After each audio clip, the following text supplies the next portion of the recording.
Welcome back, guys. We are going to be cracking on with episode 7 of our Terraria Let's Play series. This is done on Master Mode. Coming off our last episode, we finished destroyed, dejected, demoralised. There was so many things that went wrong as part of the last episode, so I essentially, before kind of finishing up, took on the Eye of Cthulhu a few more times. We killed them off and I think got some more demonite ore, and also managed to get this pet, which I really like. With the kind of plan for today's episode, we are going to be looking at taking out the Eater of Worlds today. Because I did a little bit of reading and found that the way I was trying to attack the Eater of Worlds, the way I was trying to plan for it and prep and you know, go into it, was not the smartest of approaches, because apparently the Eater of Worlds actually gets a buff in, I think, damage and also in defense if you fight him above the tunnels. So what I wanted to do today was, instead of, you know, trying to fight him continuously above ground, I wanted to go into those tunnels, maybe make a little bit of an area for me to jump around in, and actually fight him on his home turf, so that it makes it easier for me. So yeah, that was going to be kind of the plan for today's episode, is to go down into there, blow up some holes, make sure that the place can be kind of decked out with platforms, and then actually attack the Eater of Worlds in a smaller confined space so that we don't have that buff apply. So without any wait, let's jump straight into this.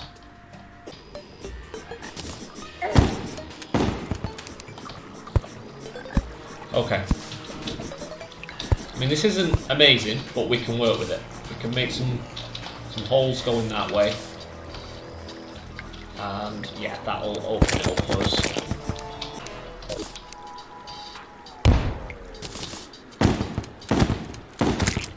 It's still a little bit cramped down here, which is not ideal.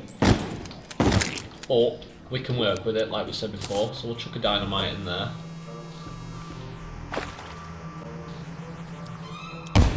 Yeah, that's what we're talking about. And then let's get a dynamite like in here. And that should just open that up a little bit. Also going to be trying to get all the rotten chunks. The reason for that is, if this fight doesn't go our way, which I'm not thinking about, but if it doesn't go our way, then we can make more of the summon that brings in the Eater of Worlds with those chunks. All I'm doing now is trying to kind of create a bit. Oh, now he's a feisty fella. Just a little bit more for us to move around him. Get rid of that. I mean, this is looking alright. Okay, so this was the point where my mic audio was actually turned off. Unfortunately, I'd accidentally set a keybind, which I pressed, turning off my voice, leading to the rest of this video showing me mouthing things without any sound coming out. So I decided to do a voiceover over the content that was covered, as I didn't want to redo the video due to this video actually covering quite a lot, and so redoing it would have just been a pain in the backside. So yeah, what I'd basically done at this point was set up my arena for taking on the Eater of Worlds. We'd managed to get our warding Band of Star Power there, which added an extra 4 defense, so I was feeling pretty confident about this next fight. Just clearing up any Eater of Soulses that wanted to join the party before taking on the big boss. So yeah,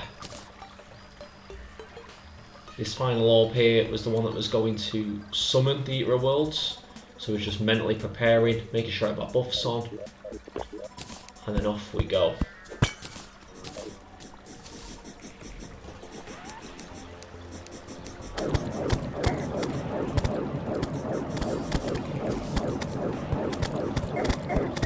Figured that by using the slimy saddle, I could get the bounce attack as well as dodging the key damage output from the Eater of Worlds, as the head does the most damage when it hits you. So I was hoping that when it comes straight up, it would hit the slimy saddle and then it would negate that damage. It was going really well actually at this point. I mean, you can see they're all over the place, but I felt alright.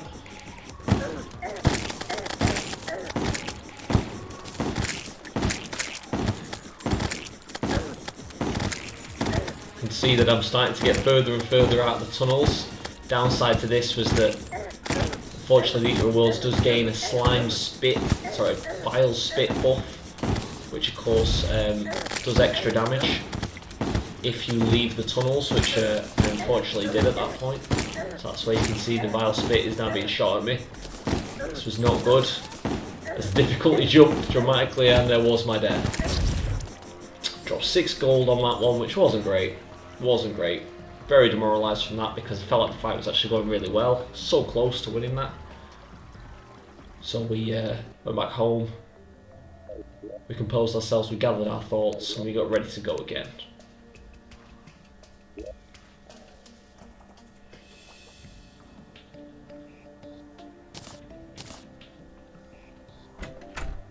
So I've noticed that my armour wasn't actually providing much of a bonus under the ground because we were wearing the shadow armour, which provides a 15% bonus to speed. Obviously being in those cramped tunnels, that wasn't actually that essential. So I looked into making the jungle armour, which I believed at the time came with a mana boost. So we did a little bit of looking in our chests to see what materials we had to make that jungle armour, as it could have given us an extra benefit when fighting the Eater of Worlds our next attempt.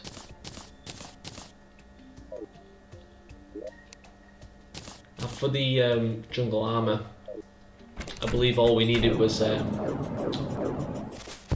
jungle spores and the vine and stingers, which you get from the jungle area from mobs that you find inside of the jungle area. So we easily put that together, as the numerous times we've been in the jungle, we've managed to gather those materials and resources over time.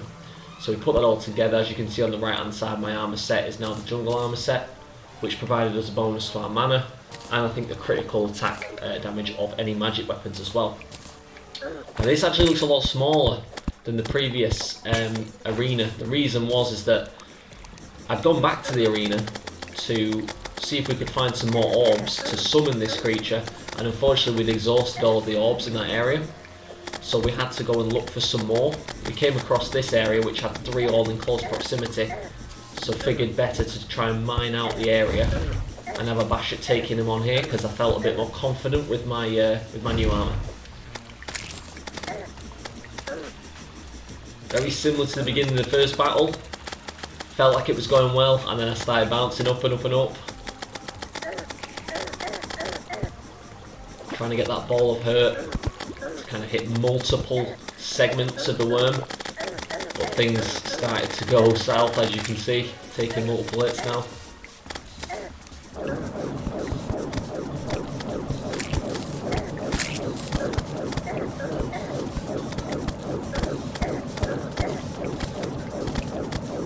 And what was good was the damage output from the Eater of Worlds was actually not that bad here. I think it was just the sheer overwhelming hits that got me, which sent us back.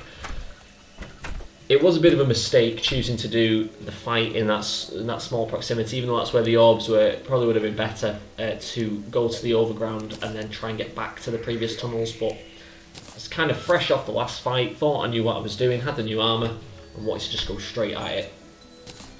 So what we instead did here was we looked at creating the summon ourselves, which requires vile powder and rotten chunks. Now vile powder you get by grabbing vile mushrooms, breaking them down and turning them into powder, and of course rotten chunks we've been getting quite regularly actually off the evil seeded enemies that we were killing over in the corruption. So the goal at this point was for us to go and find some more vile mushrooms, as we only had 2 at the time, and we needed more in order to make the vile powder, or the adequate amount of vile powder needed to create the summon item to get the Eater of Worlds. As we check here, we can see we need 30 vile powders.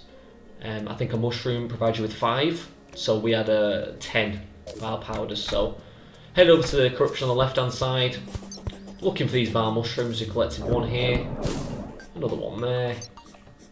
A bit further down we managed to come across another and another. So this was good. We managed to head back home with 4 times by 5, that was 20, plus the amount we had already, the amount of mushrooms plus the other 2 that we already had, that was 6. So we came out, I think, at the end with 40 of our powders, which allowed us to create one of the summons.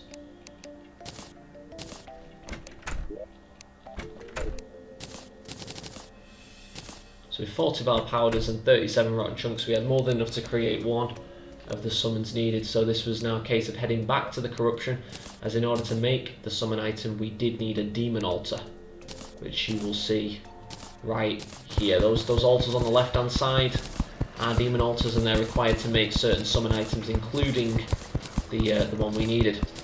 Now what I'm doing here is I am placing blocks as opposed to platforms. What I've noticed was that my ball of hurt, which, you know, the mace that I was swinging, was going through the planks, which of course was then creating a bit of a problem for me because it wasn't hitting as many segments. So I thought, place down some solid blocks so that when I throw the ball of hurt, it lands, which hopefully we'll see work to advantage in this attempt. Wanted to give the Star of Fury a bash just because we had the sharpening station. Wanted to see if the penetration increased and would do any more additional damage to this eater.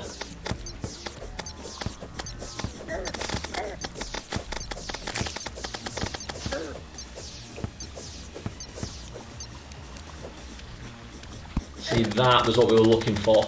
We placed the ball of hurt down and the Eater of Worlds does the rest for us. A few misplaced shots there. One like that was brilliant. It's doing most of the damage for us.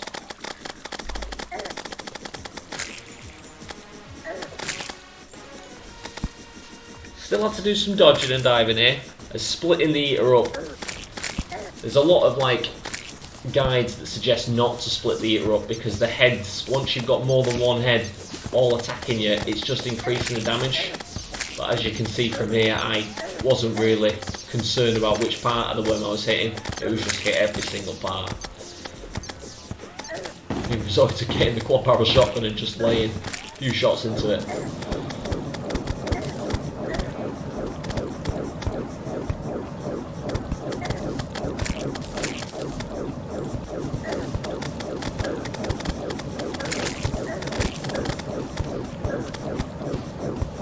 We did notice there that a vile spit was fired at us. That was interesting because I was under the impression that that was only triggered if you went to the overworld. So I started to freak a little bit here. As you can see, more erratic with my movement because we're so close to the win, but the vile spit is getting fired at us.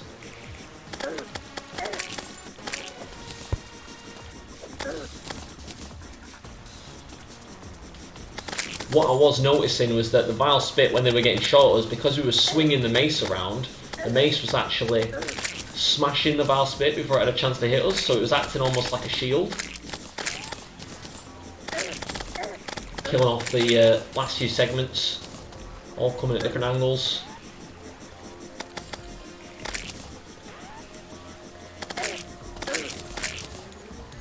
Last bit, boom. We got the win on the Eater of Worlds. This was such an amazing point, as you can see just from my body language. I'm super happy with that. So we headed home, we put up our trophy for taking out the Eater of Worlds, and then we looked inside the treasure bag. The amazing thing about the Eater of Worlds treasure bag is it provides you with an accessory, which we'll hopefully see in a second. It's massively useful even when you get into the later parts of the game. Here's the accessory, the worm scarf. So reducing damage taken by 17%. That is just so useful, especially in master mode, just because of the amount of enemies that can crush you, you know, just with a few hits. Anything that reduces their damage is a bonus. So from here, because we'd had the win, the next thing on the agenda was for us to try and get ourselves some Hellstone. Because we'd looked into our armour set, and as much as, you know, we'd just killed the Eater of Worlds, the next armour set was really good at boosting that armour. So we were just mining down, and we came across a mushroom biome. Now this one we hadn't been to before, so there was lots and lots of vases. And also, I believe on the left hand side there, we had another golden chest. So I figured whilst we're here, take advantage, break all of those vases and see what's inside of these chests.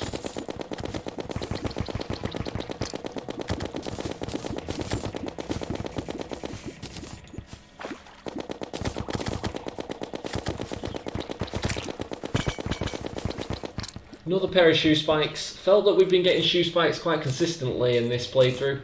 Every second chest seems to have some shoe spikes, but we still took them because they sell quite handsomely to the merchants. Just got a ton of glowing mushrooms and spotted a second chest there. We weren't looking for anything in particular inside of these chests. It's just any extra stuff that we hadn't already got. Of course, again, we took the boots, even though we have a pair of Spectre boots, which are better than these, the sell price is quite nice, so figured take them and sell them. Heading further down, this was actually just a bit above the level of which lava spawns, so I was quite excited as a lot of the chests have a chance to spawn lava related items, one of which we were looking for was the lava charm that provides you with some immunity to lava damage for I think 7 seconds. Of course, because we were heading to hell, that would have been an amazing useful item for us to have before getting down there. This one unfortunately had another pair of shoe spikes, we just keep on getting them, but we took what we needed from the chest and just carried on going. A bit further down we managed to hit the lava. Now, because we brought water with us, this combined with lava creates another material which we needed called obsidian. So we figured whilst we're here, let's mine up some obsidian and get ourselves prepped, because in order to make Hellstone bars, which was the next material we're looking for in Hell, you do need to combine the Hellstone with obsidian. So this was just saving us some time by getting this done nice and quick.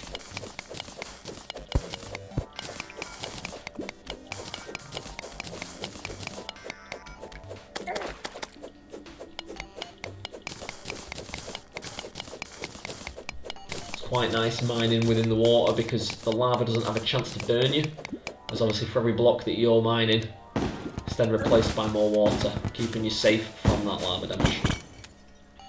Just taking out some of the mobs that spawned and then cracking back on with the descent after.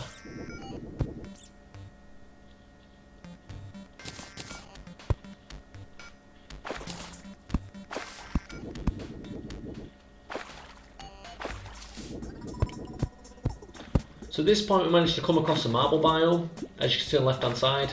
And marble biomes, I'm not 100% of the drops that you find inside of a marble biome because I don't spend too much time in these. The enemy's difficulty is higher than that of in the cavern layer. They can tank a few more hits and usually the damage output is a little bit higher. Luckily, because we had our shotgun, we could take out the skeleton with ease. But then we came across a hoplite, which is like a skeleton wearing gladiator armour, and they throw javelins and can tank a lot more hits than the average skeleton, so this was our time to dip out and get out of there. Get rid of the irritating bat that could dodge every shot. And then again, cracking on with our descent, but without first taking a dip in the lava. Following the trend, every area I go to I just need to take one more step in the lava. So we find ourselves some sapphires. Now, usually not too fussed about getting hold of gems, but figured just because of the money side it would be a bonus. Just wanted to throw in another dip in the lava there. Just didn't seem right. I'd gone 5 seconds without touching lava, so I had to change that. Get ourselves a heart crystal there, which we can then later turn into a heart lantern and support our life regeneration if we're taking on some bosses.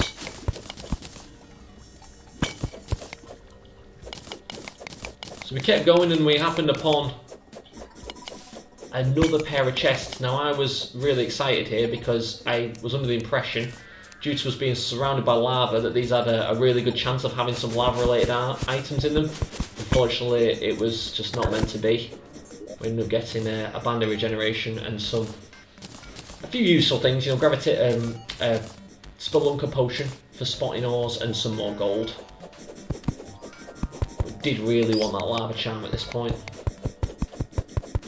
Carried on mining, and this is where we came across a mine track. Now these can be dangerous at this level only because the mine tracks do unfortunately get kind of guided through lava, and you don't you don't take less damage if you're on, you know, a minecart. You just go straight into it. So I was trying to be slow here and just take my time. Didn't want to ride myself straight into lava. Got a little bit scared there, thought that was going in. Carrying me with just lighting torches all the way just so I can see for any future. This was a great example of one here where the mine tracks go straight through the lava, just burn, and I was starting to freak here because I was touching more. So yeah, popped a buff potion, didn't realise that my gravitation potion was popped at the same time, so I ended up just dipping further in that lava. And that's where I figured, no, we're not going to go any further there. That mine track was pretty deep into that lava. Cracked on me going back down again. So just below we spotted the Mandible Calavera, which is a merchant that has a chance to spawn in the cabin layer. He doesn't usually sell like amazing items, but if like me you'd kind of grabbed a lot of stuff on the way, he's really good just to offload and sell to so that you can get some of the gold for what you've actually carried without needing to go home. So just did a bit of selling to this dude, got some gold for what we'd already found.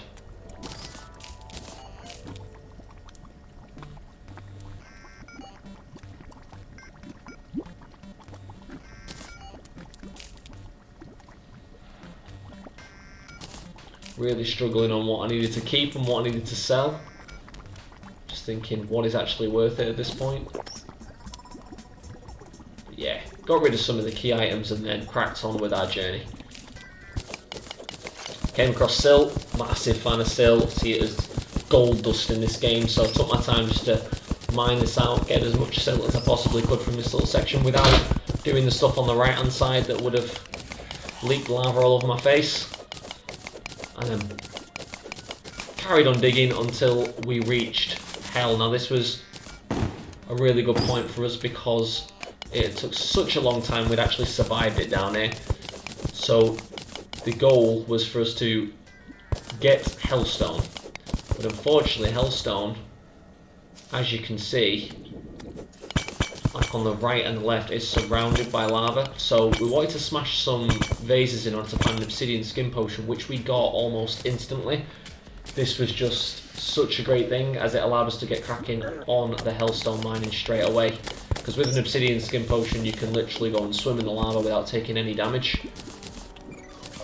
Now it only provides you with, I think it's 7 or 6 minutes of kind of immunity, so we had to take advantage of every single second of this. Due to just being mining Hellstone, I decided to speed this bit up just so that you could see the amount that we got our hands on.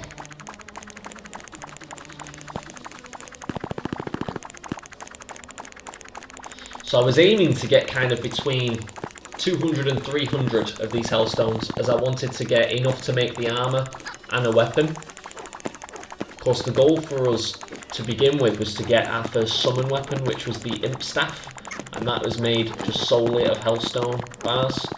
So we wanted to get at least enough for that, but with the armour being such a large buff for us, especially going into the next boss fights, figured the more the better.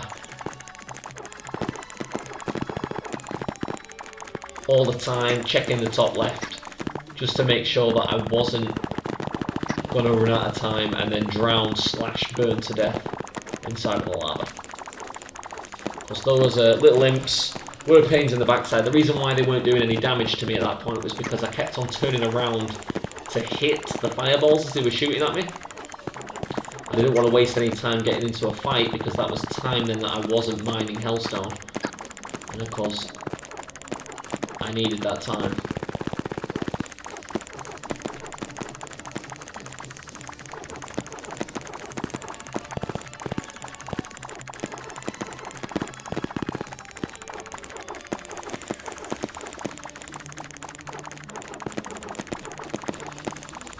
So those imps were really doing my head in because they'd kind of always be spawning in the same sort of spots and just firing their shots at me. Kept calm, just carried on mining. And at this point we were coming down to our final seconds, so I figured to jump out of lava, just get a little bit ahead of it, and that's where we'd finish it for the for the Hellstone harvesting. This was really good. We came across a Hell Forge as well, which is a specific furnace that allows you to actually make Hell bars, Hellstone bars. So that was great that we found that in the next building, because we would have needed to do a bit of searching to find that as well. I just lost it on these imps now. I was like, you are both dying. Shotgun out, blitzed them. That was satisfying. Got another obsidian skin potion just for any further Hellstone mining that we'll do later on. And then just smashing all these vases. I do really recommend smashing all the vases in Hell. For some reason they've got really good amounts of money inside of them. And you also have the chance to get certain drops like the like those arrows. I think they're called Hellfire arrows, which you can only find in Hell. And I think by crafting them with Hellstone, so they're a good find, because you find them in like most of the vases that are down here.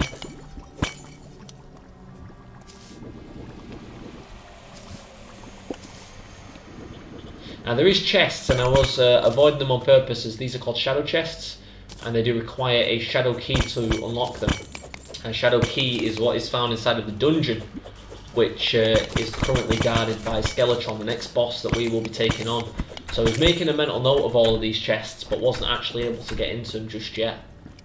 Not a problem for us. We'll get them later. Picked up the obsidian bed, because I didn't have a bed yet. And also figured, you know what, take the couch as well. Can pop those in the house and get the benefits from them. So from here we head home. So we had 297 pieces of, or 291 pieces, sorry, of our Hellstone ore. Pop down the Hellforge and then start making Hellstone bars. Now, as mentioned before, you did need a combination of obsidian and Hellstone in order to make Hellstone bars. Now, although we had 297 of the Hellstone ore, we didn't have that many obsidian, so we could only make 55 bars, which was a bit of a downer at this point, because we're like, damn, we needed to, make as much as possible.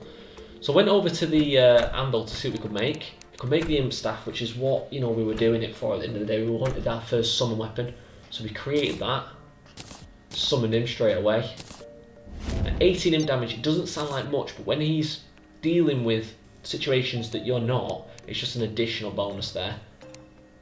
And of course the next thing was the molten armor, which is made just from Hellstone, but the bars that were required to make the molten armor was more than what we currently had. So we had to set out, plan the journey again, and go and grab ourselves some more obsidian, which was the combination of water and lava.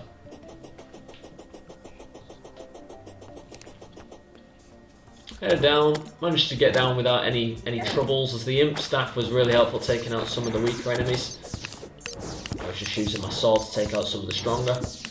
Imp was trying his best to do damage, but didn't realise he was underwater, and so the fireballs don't do much if they're being shot in water. At this point we just managed to mine some more obsidian in order to then create our set of molten armor.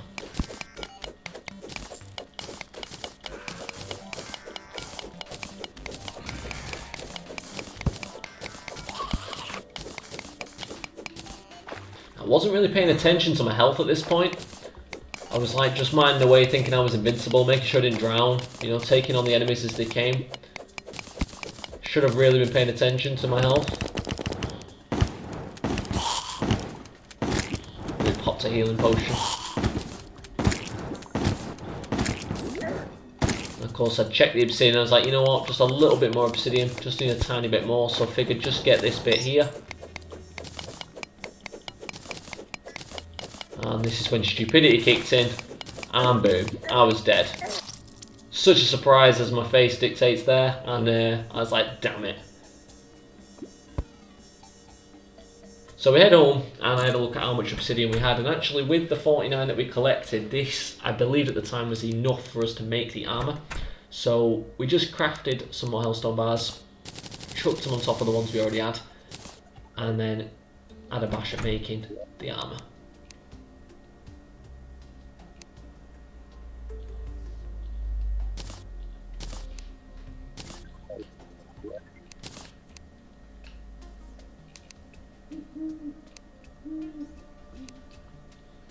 course, our defense shot up massively. We went up to 34 defense, which was just brilliant. That'll be so helpful at taking on the next boss. And also we got the buff to our melee speed as well, which if we use things like the Star Fury or the Ball of Hurt again, that'll just be again an additional bonus. Now I was kind of tying between what to make here, as I didn't have enough bars to make a sword, a pickaxe and a bow. So I made the choice, just because I wanted to keep enemies kind of at a distance, to make the bow and the pickaxe and kind of wait a little bit in order to get hold of the fiery greatsword. As I just felt at this time, and with us taking on the next boss, not really wanting to get too close to that boss, that the Molten Fury bow would be just a more suitable weapon to make there. So yeah, we managed to do quite well in this episode. We put together, a great fight against the Eater of Worlds. We then mined down to Hell and had a look around there. Managed to get ourselves some Hellstone and actually create the next armor set and a pickaxe and a bow for us to fight the next boss. It was so demoralising, obviously, from the episode before, losing that many times to the Eater of Worlds and just thinking, oh my god, is this actually going to work on Master Mode? But with a little bit of planning, a little bit of preparation and taking him on his home turf, that worked out quite well for us. So yeah, this is the end of the video here, guys. So this is also my first bash at kind of doing a voiceover a video, and I'm watching it alongside and trying to narrate as best as possible. I will be making sure that I don't press any keys that mute my voice next time. But if you have any opinions or thoughts or feelings on the narration of this, any tips and tricks or anything that you think might make it better, please let me know in the comments section. And I can then look at improving it further. Whole point of this is that I'm learning as I go. Just using like that transition before of upping the speed, to 300%. Was a new thing for me, and I'm just trying to learn as much as possible for this video creation, because I'm really enjoying it. So yeah, I do hope that you enjoyed this episode. I will be seeing you in the next one, when we're going to be taking on the bosses Skeletron and the Queen Bee. We're going to be having a bash at hopefully both of them in that episode. And yeah, fingers crossed you'll be able to hear me throughout all of it. So take care everyone, hope you're all keeping well, and I'll see you later.